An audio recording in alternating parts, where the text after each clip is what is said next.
ទេស្រក់ទឹកពុកម៉ែជួយយេនឹកអបគោនៅឆ្ងាយលោកពេលអោចាស់លេបបខំ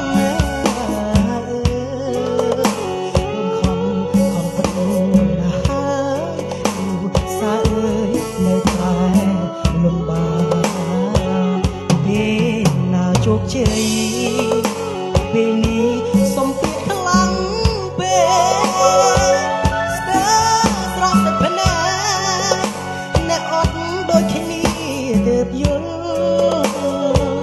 សួរទាំងយប់ថ្ងៃចង់ឃើញថ្ងៃមួយមកដល់គ្រួសារបានសុខស្រួលមិនលំបាកដូចពេលនេះនឹកពុកម៉ែលោកកាន់តែចាស់កូនក្រាបសំពះនឹងតបស្នងសងគុណថ្ងៃនេះយើងក្រគ្មានប្រាក់ទ្រព្យធនពុកម៉ែកំលុងចិត្តធំឲ្យកូនតស៊ូទេមុខ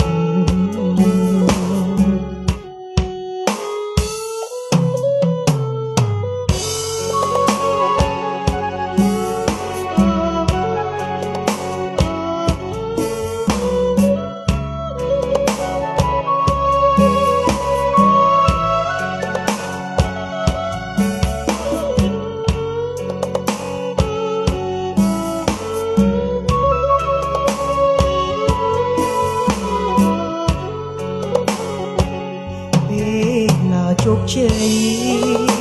ពេលនេះសុំពីខ្លាំងពេលស្ទើរស្រស់ទឹកភ្នែ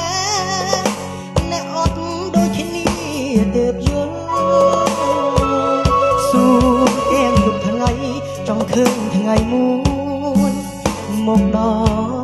ល់គ្រួសារបានរស់សុខស្រួលមិនលំបាកនឹក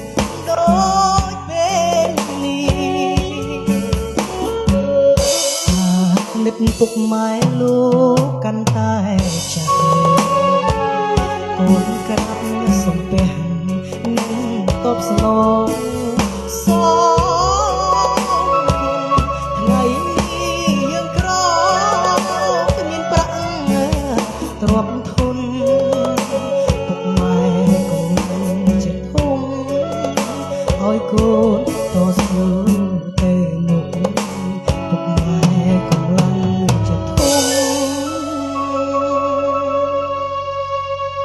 ឲ្យកូនតស៊ូ